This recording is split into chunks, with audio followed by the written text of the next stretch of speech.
Hello everyone. तर आज मी बनवणार आहे राजमा चावल. तर म्हणलं तुमच्यासोबत पण शेअर करूया. मी राजमा सकाळीच भिजू घातलेला होता. 5-6 तासापूर्वी मी राजमा भिजू घातलेला होता आणि आता स्वच्छ असा 2 पाण्याने मी वॉश करून घेतला आहे आणि आता कुकरमध्ये लावते आहे. तर कुकरमध्ये राजमा, पाणी आणि चवीनुसार मीठ टाकलेलं आहे.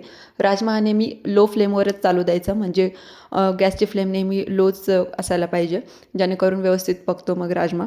आणि आता मी कुकर बंद करून कमी फ्लेमवर राजमा चालू दिलेला आहे. त्याचे 5-6 शिट्ट्या होऊ द्याव्या लागतात कुकरच्या, म्हणजे छानपैकी शिजतो तो. तर तोपर्यंत मी मसाल्याची तयारी केलेली आहे इकडं. तर मसाल्याला आता आपल्याला प्युरी वेगळीकडे बनवावं लागते, तर त्यामुळे मग मसाल्याची तयारी करते आहे. तर मसाल्यामध्ये मी खोबरं, टोमॅटो, कांदा, लसूण आणि जी हरभऱ्याची डाळ असते तर ती घेतलेली आहे. तर मी आता सगळं खोबरं किंवा कांदा वगैरे सगळं मी हे थोडं थोडं फ्राय करून घेते आहे, म्हणजे कच्चं राहणार नाही ते. तर थोडं थोडं ब्राऊन होईपर्यंत मी खोबरं पूर्ण फ्राय करून घेतलं आणि कांदासुद्धा आता फ्राय करून घेते थोडा ब्राऊन होईपर्यंत. कांदा आपण यासाठी फ्राय करून घेतो कारण की कांदा जेव्हा प्युरी बनवतो तर मग एखाद्या वेळेस व्यवस्थित शिजलं नाही ते, तर मग कांद्याचा वास येतो भाजीचा. त्यामुळं मग कांदा व्यवस्थित फ्राय करून घ्यायला पाहिजे थोडं ब्राऊन होईपर्यंत.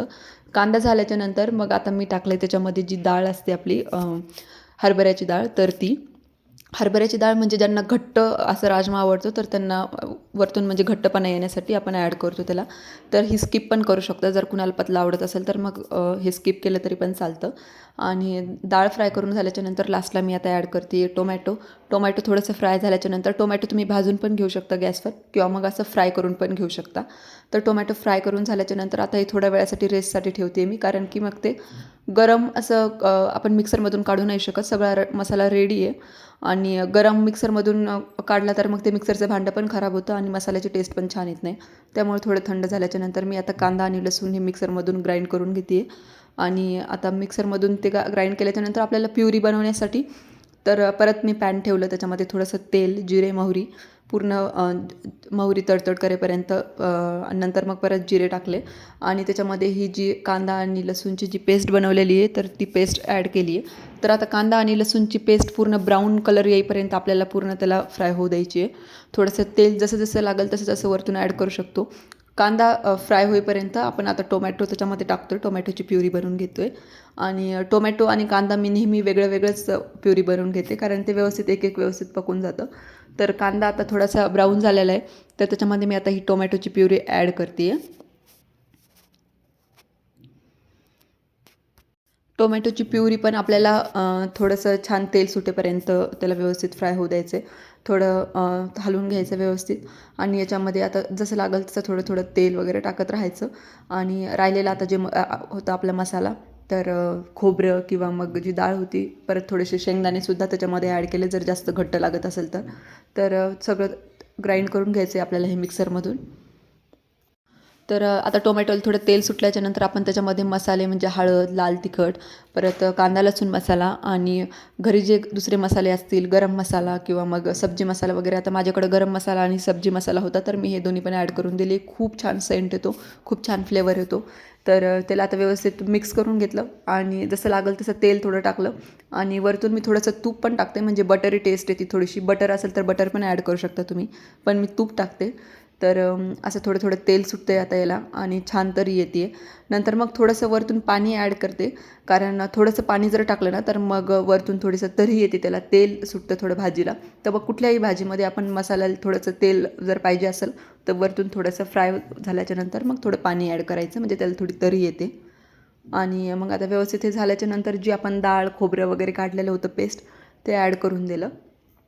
मसाले हे नेहमी डाळीच्या किंवा खोबऱ्याच्या अगोदरच मी ॲड करते, कारण की मग त्याला व्यवस्थित तेल सुटतं, छान फ्राय होतात मसाले वगैरे. आणि नंतर मग याला थोडा वेळ फ्राय झाल्याच्यानंतर थोडंसं जसं लागेल तसं पाणी ते मिक्सरच्या भांड्यामध्ये टाकून मी त्याच्यामध्ये ॲड केलं. थोडंसं आता याला तरी सुटते आहे. थोडंसं व्यवस्थित झाल्याच्यानंतर नंतर लक्षात आलं की यार आपल्याकडं कोथिंबीरच नाही, घरची कोथिंबीर संपलेली आहे, म्हणून मग बागेतून थोडी थोडी कोथिंबीर कट करून आणली आहे मी. तर थोडीशीच होती, कारण अजून झाडं एवढी ग्रोथ झालेली नाही आहे. जेवढी जमली तेवढी मी काढून आणली आहे. तोपर्यंत इकडे भाजी पण आपली ग्रेव्ही पण रेडी होती गॅस बंद करून. आता तोपर्यंत आपल्या 5-6 शिट्ट्या झालेल्या होत्या इकडं राजमाच्यासुद्धा. याला थोडा जास्तच टाईम लागतो, म्हणून मग राजमाच्या पूर्ण शिट्ट्या होईपर्यंत इकडं ग्रेव्ही रेडी करून ठेवली. तर आता पाणी पूर्ण आटलेलं होतं, थोडंसं पाणी होतं ते तसंच ठेवायचं त्याच्यामध्ये कुकरमध्ये. आणि मेन ट्विस्ट आता आहे, कारण की आपण काय करतो की जे राजमा वगैरे काही दुसरी भाजी असल्याच्यानंतर आपण हे पॅनमध्ये ॲड करतो. पण आपल्याला काय करायचं आहे की जो राजमा होता याच्यामध्ये कुकरमध्ये, तर त्याच्यामध्येच आपल्याला ही ग्रेव्ही ॲड करायची आहे. तर पूर्ण ग्रेव्ही ॲड करून थोडंसं पाणी ॲड करून त्याला आपल्याला परत कुकर बंद करून 1 शिट्टी होऊ द्यायची आहे. तर हे असं काही दिसतंय. तर ही मेन ट्रिक आहे राजमाच्या रेसिपीमधली, कारण दुसऱ्या याच्यामध्ये आपण असं करत नाही. वरतून थोडीशी कोथिंबीर टाकली आणि आता परत कुकर लावून त्याला थोडंसं वरतून तूप ॲड केलं मी.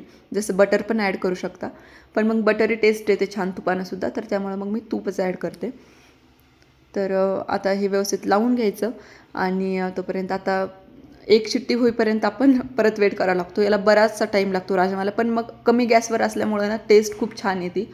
आणि मग आता झालेलं आहे पूर्ण आपली 1 शिट्टी. तोपर्यंत आता राईसची तयारी करते आहे. राईसचा पूर्ण तांदूळ वगैरे निसून घेतले आणि इकडे राजमा रेडी आपला. तर राजमा मी दुसऱ्या पॅनमध्ये काढून घेतला, कारण आता ह्याच कुकरमध्ये मला परत भात पण लावायचा होता. तर आता मी पूर्ण भाजी काढून घेते याच्यामध्ये, ह्या पॅनमध्ये. ज्या पॅनमध्ये ग्रेव्ही बनवलेली होती तर त्याच पॅनमध्ये मी भाजी काढून घेते आहे. जास्त काही भांडे भरवायचं काही ताण नाही म्हणून. तर आता असं झालेलं आहे आपला. तर आम्हाला घट्ट राजमा असा आवडतो, तर आम्ही घट्टच बनवला आणि वरतून आता कसुरी मेथी टाकून मग मी थोडा वेळ गरम करून त्याला मग गॅस बंद करून, म्हणजे आपला राजमा आता रेडी आहे.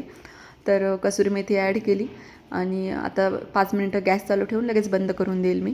आणि असा आहे आपला राजमा. एकदम टेस्ट तर एवढी छान झालेली होती, म्हणजे आम्ही जेव्हा हिमाचल प्रदेशला गेलो होतो तेव्हा असंच राजमा आम्ही खाल्ला होता. एकदम पहाडी स्टाईल राजमा झाला होता. तर अशाच नवीन नवीन रेसिपीज, अशाच नवीन नवीन व्हिडिओज बघण्यासाठी चॅनलला सबस्क्राईब करा. Thanks for watching.